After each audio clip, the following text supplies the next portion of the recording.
Hey everybody. So a couple of weeks ago, I made a video saying, that God essentially knew that we would be in these times where groceries are sky high and that we should trust in Him.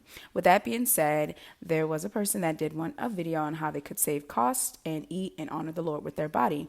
So here we are. In this video, we're going to touch on three things: what food is and what it's not, how to be prudent, and grocery shopping. There is a woman of God named Rochelle T. Parks, and she lists out what God's food is. And basically, food is what's whole and what God created in its normal form. So that's fresh fruits, vegetables, legumes, beans, meat, those type of things. What it's not is Doritos.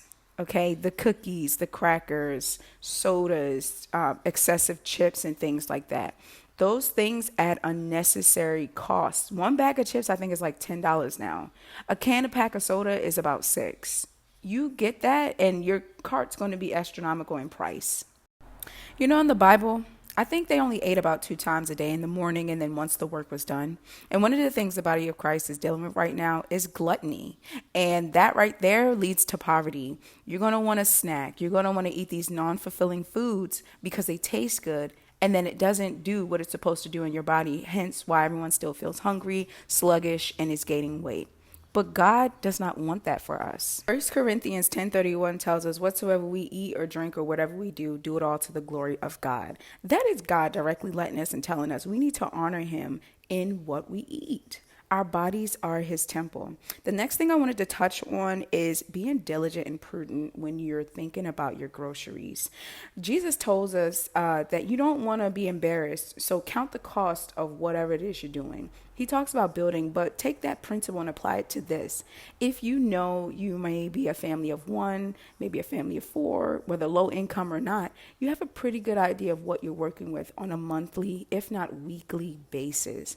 So sit down with your budget and realize, hey, what are the things I may need within this $50 for the week or $300 for the month?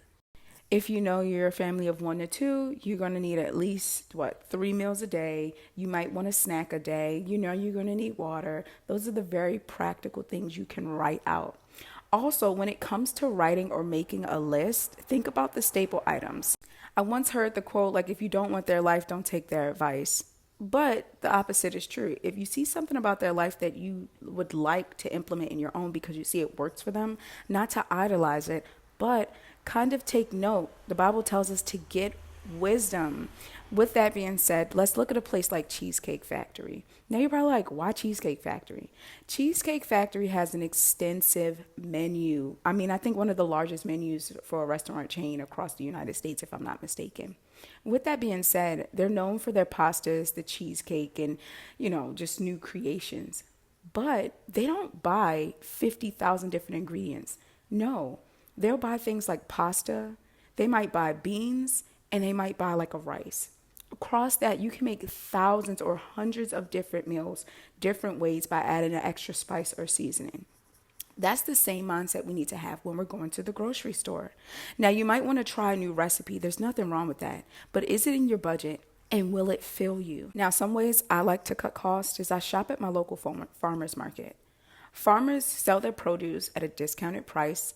I won't say discounted, but cheaper than the grocery stores.